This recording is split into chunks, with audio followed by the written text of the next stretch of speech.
منصور کاظم آئے دن اشر کی بیجا غلطیوں اور اس کے رویے پر اس سے ناراض رہتے اور آلیان جیسا فرما بردار اور بااعتماد بننے کی تلقین کرتے، جس نے آہستہ آہستہ آلیان کی جانب سے اس کے دل میں نفرت پیدا کر دی۔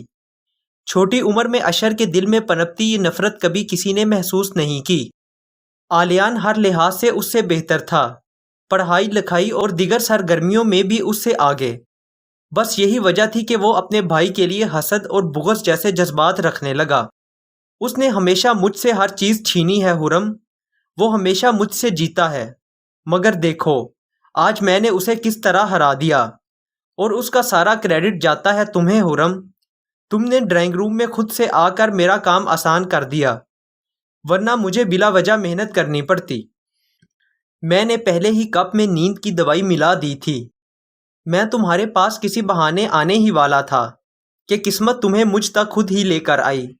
شاید تقدیر بھی یہی چاہتی تھی حرم، ہا ہا ہا۔ اس کی یہ ہنسی حرم کے اندر وحشت پیدا کر رہی تھی۔ نہیں اشر، تم غلط ہو، تم آج بھی اس سے ہار گئے۔ اشر نے چونک کر اس کی طرف دیکھا۔ میرے دل میں اب آلیان کی محبت تمہارا یہ سچ سننے کے بعد اور بھی بڑھ گئی ہے۔ اشر چونکا۔ میں ہمیشہ سوچتی تھی کہ بھائی ہونے کے باوجود بھی تم دونوں میں اتنا فرق کیسے ہے، مگر آج سمجھ آیا کہ ایسا کیوں ہے۔ وہ تفاخر سے بولی، اس لیے کیونکہ اس کی رگوں میں ایک اچھی عورت کا خون ہے، اس کی تربیت بہترین ہاتھوں میں ہوئی ہے۔ حرم کے چہرے پر طنزیہ مسکراہٹ ابھری۔ اشر کی بھویں تن گئیں۔ تم آج بھی ہار گئے اشر، اور وہ جیت گیا، وہ آج بھی تم سے جیت گیا۔ حرم کی آواز کمرے میں ہیجان پیدا کر رہی تھی۔ اس نے چنگھارتے ہوئے حرم کو بالوں سے پکڑ کر زمین پر پٹکا تھا۔ وہ نڈھال زمین پر پڑی دوبارہ اٹھنے کی کوشش کر رہی تھی کہ اشر نے اسے ایک شدید ٹھوکر ماری۔ اس کی چیخ حلق میں ہی رہ گئی تھی۔ وہ اسی طرح زمین پر شل پڑی تھی کہ اشر نے پوری شدت سے دوبارہ اس کے جسم کے اس حصے پر ٹھوکر ماری جہاں ابھی ایک زندگی نے چند ہی سانسیں لی تھیں۔ حرم کو اپنے تن سے کوئی اعضاء جدا ہوتا محسوس ہوا، جیسے یکدم جسم کا کوئی حصہ کٹ کر زمین پر ڈھیر ہو گیا ہو۔ اگلے ہی پل وہ خون سے شرابور ہو گئی۔ میری بیٹی ہوگی تو اس کا نام جنت رکھوں گا، میرے لیے وہ میری جنت ہوگی۔ ایک آواز خلا سے آ کر حرم کی شل سماعتوں سے ٹکرائی تھی۔ اچھا، اور اگر بیٹا ہوا تو؟ ایک اور کہکہا اس کی بھیگی آنکھوں کے سامنے گونجا تھا۔ بیٹا ہوا تو اس کا نام مصطفیٰ ہوگا۔ ایک آخری آواز جو اس کی سماعتوں سے ٹکرائی تھی کسی خلا سے آتی محسوس ہوئی تھی۔ حرم کو اپنی آنکھوں میں خوابوں کے ٹوٹنے کی چبھن محسوس ہوئی جو دھند کی مانند اس کے ذہن پر چھا گئی۔ حرم پر بے ہوشی طاری ہو چکی تھی۔ وہ 2 ٹکے کا لڑکا مجھے نہیں ہرا سکتا، میں ایسا نہیں ہونے دوں گا، وہ اب عجیب انداز میں بڑبڑا رہا تھا۔ وہ حرم کو ادمری حالت میں چھوڑ کر گیسٹ ہاؤس لوک کر کے چلا گیا تھا۔ حرم کتنی ہی دیر اس طرح بے ہوشی کی حالت میں زمین پر اوندھی پڑی رہی تھی، اور جب اسے ہوش آیا تو حرم وہ نہیں رہی تھی جو پہلے تھی۔ ایک طوفان نے منٹوں میں اس کی زندگی کو اجاڑ کر رکھ دیا تھا۔ وہ کب لاشعوری سے شعوری کیفیت میں داخل ہوئی اسے بالکل اندازہ نہیں تھا۔ کھڑکی پر بھاری پردے حائل ہونے کی وجہ سے وہ وقت کا بالکل اندازہ نہیں کر پا رہی تھی، اور اب دن اور رات اس کے لیے یکساں تھے۔ دنیا کی ہر شے اس پل اس کے لیے بے معنی ہو گئی تھی۔ وہ بمشکل خود کو گھسیٹتے ہوئے باتھ روم تک لائی تھی۔ دیوار کا سہارا لیتے ہوئے وہ واش بیسن تک آئی اور آئینے میں خود کو بغور دیکھتے ہوئے یکدم زور زور سے ہنسنے لگی۔ نہ جانے کتنی دیر اس نے اسی کیفیت میں گزار دیے۔ اس نے ٹھنڈے پانی کے چھینٹے اپنے سرخ چہرے پر مارے۔ وہ کہاں تھی، کدھر تھی، اسے کچھ معلوم نہیں تھا۔ یہ گیسٹ ہاؤس گھر کے بالکل پیچھے تھا۔ درمیان میں لکڑی کی 7 فٹ لمبی دیوار تھی جو گھر اور گیسٹ ہاؤس کے درمیان حائل تھی۔ گیسٹ ہاؤس تک رسائی کے 2 ہی راستے تھے۔ لکڑی کا دروازہ پیچھے لان کی طرف کھلتا تھا اور گیسٹ ہاؤس کا مین دروازہ گھر کے پچھلے والے روڈ پر تھا۔ اس جانب گھر والوں کا کم ہی آنا جانا ہوتا تھا۔ یہ گیسٹ ہاؤس 2 منزلہ تھا۔ نیچے 3 کمرے تھے، درمیان میں لاؤنج اور اوپر کچن تھا، اور اوپر والی منزل کی سیڑھیاں ٹی وی لاؤنج سے اوپر کی طرف جاتی تھیں۔ اوپر بس 2 کمرے اور بڑا سا ٹیرس تھا جہاں سے گھر کا آدھا لان اور سٹور روم کی چھت بآسانی نظر آتی تھی۔ سال میں جب کبھی لندن سے ان کے رشتہ دار چھٹیاں گزارنے کراچی آتے تو تب ہی گیسٹ ہاؤس کھلتا، ورنہ اس جانب نوکروں کا آنا جانا بھی کم ہی تھا۔ وہ نہ جانے کتنے روز سے اسی گیسٹ ہاؤس میں بند تھی۔ اس کے میلے کچیلے کپڑوں پر خون کے دھبے ابھی بھی نمایاں تھے، ہونٹوں کے گرد پیڑی سی جم گئی تھی۔ مسلسل اضطراب کی حالت میں جاگتے جاگتے اس کی آنکھوں کے نیچے ہلکے ہو گئے۔ وہ وجود جو آلیان کی محبت پا کر جلترنگ ہو گیا تھا، آج ہر احساس ہر جذبے سے خالی تھا۔ ذہن میں بس ایک شخص تھا، وہ شخص جس نے اس کی ہنستی کھیلتی زندگی میں آگ لگا دی تھی، اس کے خوابوں کو پایا تکمیل تک پہنچانے سے پہلے ہی توڑ دیا تھا، اس کے جینے کی آخری امید بھی چھین لی تھی۔ اس کی آنکھوں میں محض خون باقی تھا، اور اپنے رشتوں کا خون، اپنے احساسات کا خون، اپنی محبت کا خون۔ اس نے آنکھیں زور سے میچ لیں، اس کی آنکھوں کے پتلیوں پر وہ دردناک لمحات پھر سے ابھرنے لگے۔ اس نے جھٹکے سے آنکھیں کھولی، گردن ترچھی کر کے اس نے سائڈ ٹیبل پر رکھے کھانے کی ٹرے کو گھورا۔ تکلیف کی شدت سے وہ محض چند لقمے حلق سے اتار پائی تھی۔ اسے خود کو زندہ رکھنا تھا، وہ بے مقصد اور خالی ہاتھ اس طرح مرنا نہیں چاہتی تھی۔ اس لیے اس نے بنا مزاحمت کے اشر کے ہاتھوں سے ٹرے لے لی۔ جواباً اشر کے ہونٹوں پر فاتحانہ مسکراہٹ نمودار ہوئی۔ خرم کو سرنڈر کرتا ہوا دیکھ کر اس کی انا کو تسکین ملی تھی۔ چرچراہٹ سے گیسٹ ہاؤس کا دروازہ ان لوک ہوا، اور قدموں کی چاپ اسے کمرے تک آتی سنائی دی۔ وہ بستر پر آنکھیں موندے بنا کوئی حرکت کیے خاموشی سے لیٹ گئی۔ اس نے اپنی چادر سے خود کو ڈھانپ رکھا تھا۔ اشر آہستہ روی سے چلتا ہوا اس کے پاس آیا اور جھک کر اس کا جائزہ لینے لگا۔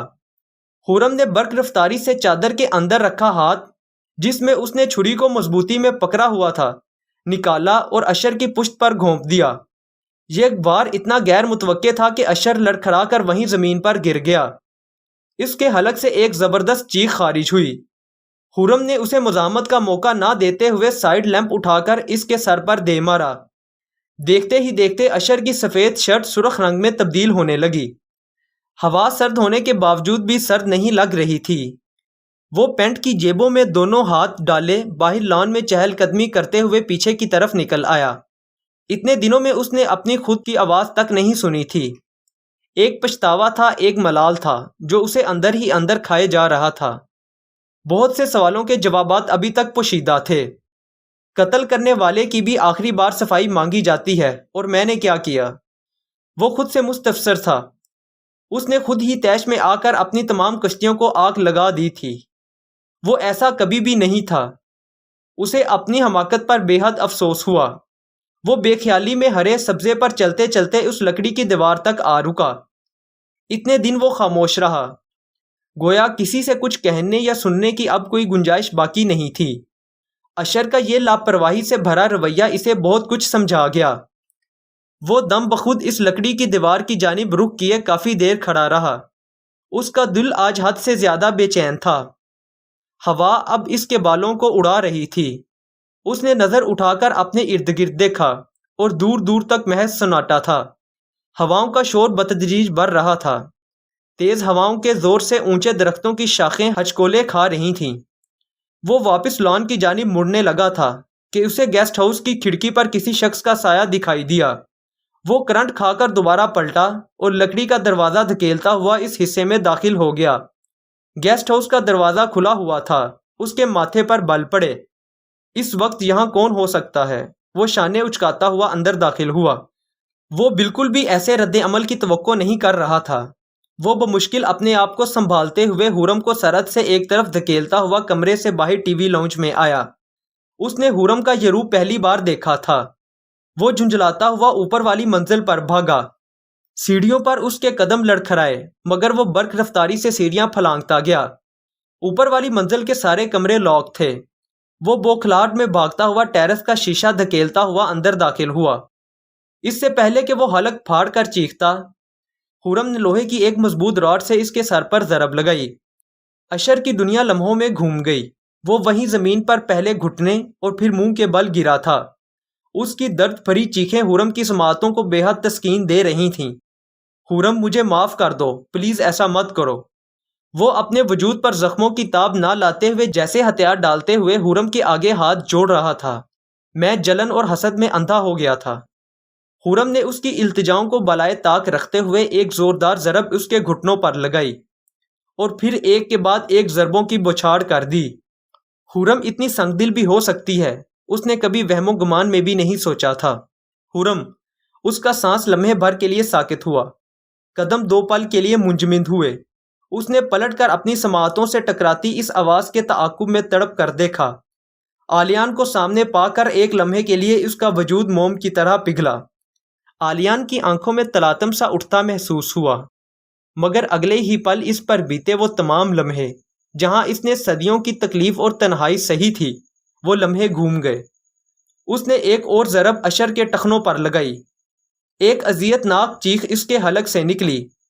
پلیز آلیان، مجھے معاف کر دو، اس سے کہو مجھے معاف کر دے، خرم بے قصور ہے، بالکل پاک دامن۔ یہ ساری سازش میری تھی، میں تم دونوں کو الگ کرنا چاہتا تھا۔ آلیان کو لگا جیسے کسی نے اسے بہت اونچائی سے زمین پر گرایا ہو۔ وہ کئی ثانیے تک کچھ بول نہ سکا۔ اشر کو اس دردناک حالت میں دیکھ کر اس کا دل رنج کے کانٹوں سے بھر گیا۔ خرم، میں تمہارا گنہگار ہوں، تم میری جان لے لو مگر میرے بھائی کو چھوڑ دو، آلیان بھرائی ہوئی آواز میں بمشکل بولا۔ خرم کو اس طرح دیکھ کر اس کی دھڑکن میں ایک آگ بپا تھی۔ نہیں آلیان، اس شخص نے میرے آشیانے کو آگ لگائی ہے، میں اس شخص کو معاف نہیں کر سکتی۔ مجھے تم سے کوئی گلہ نہیں ہے آلیان، ہاں مگر ایک التجا ہے، محبت کرو تو اعتبار بھی کرو، ورنہ بنا اعتبار کے محبت بالکل کچی ڈور جیسی سر پر لٹکتی تلوار کی طرح جھولتی رہتی ہے۔ ہر پل دھڑکا سا لگا رہتا ہے کہ کب کہاں وہ تلوار سر پر آ گرے گی، اور وہی ہوا۔ تم دونوں بھائیوں کا تو کچھ نہیں گیا، اس تلوار کی زد میں میری محبت، میرے جذبے اور میرا بچہ آ گیا۔ اس نے تڑپ کر اپنے وجود میں دفن اپنے مردہ بچے کی قبر پر ہاتھ رکھا۔ اس کی آنکھوں کے پیالے آنسوؤں سے بھرنے لگے۔ آلیان نڈھال سا چند قدم لڑکھڑاتا ہوا پیچھے ہوا۔ یہ سننے کے بعد اس لمحے اس کی بھی موت واقع ہو گئی تھی۔ یہ تو محض سانس لینے والا انسان تھا جو خالی آنکھوں سے خرم کے وجود پر گزرے ہوئے ان اذیت ناک لمحوں کا سوچ رہا تھا جو اس بیچاری پر گزرے۔ وہاں خاموشی سی چھا گئی، ہواؤں کی سرسراہٹ ابھی بھی عروج پر تھی۔ اشر نے ان دونوں کو آپس میں مصروف دیکھ کر آہستگی سے اٹھ کر بھاگنے کی کوشش کی کہ اسی وقت خرم اشر کے اس عمل پر دوبارہ اپنے پرانے روپ میں آ گئی۔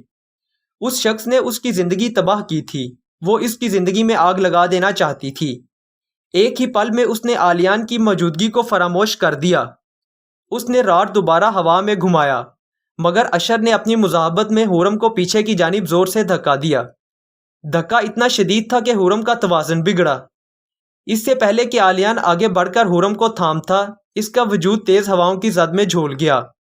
خرم کی مخروطی انگلیاں آلیان کے لمب سے مس ہوئیں۔ ایک پل میں بساط پلٹ گئی۔ ٹیرس کی دیوار اتنی چھوٹی تھی کہ خرم کا دفاع نہ کر سکی تھی۔ تیز ہواؤں میں خرم کو اپنا وجود ہلکا ہوتا محسوس ہوا، ایسے جیسے تمام بوجھ خدا نے اس کے نازک کندھوں سے اتار کر اسے ہر الزام سے بری ذمہ کر دیا ہو۔ ایک دھماکے کے ساتھ اس کا وجود زمین میں دفن ہوا تھا۔ وہ آخری لمحہ آلیان کے لیے قیامت تھا۔ اس نے اپنی ذات کے حصے کو اپنے سامنے غرق ہوتے دیکھا تھا۔ خرم نے جان بوجھ کر اس کا بڑھتا ہوا ہاتھ نہیں تھاما تھا۔ مر تو وہ پہلے ہی چکی تھی، آج رسمن روح قبض ہوئی تھی۔ وہ اس فانی دنیا سے چلی گئی تھی، مگر اپنے پیچھے ایک سوال چھوڑ گئی تھی، میرا گناہ کیا تھا؟ ایک ہولناک سی چیخ اس کے اعصاب پر حاوی ہوئی تھی۔ یہ وہ سوال تھا جس کا جواب آلیان کو تا عمر ڈھونڈنا تھا۔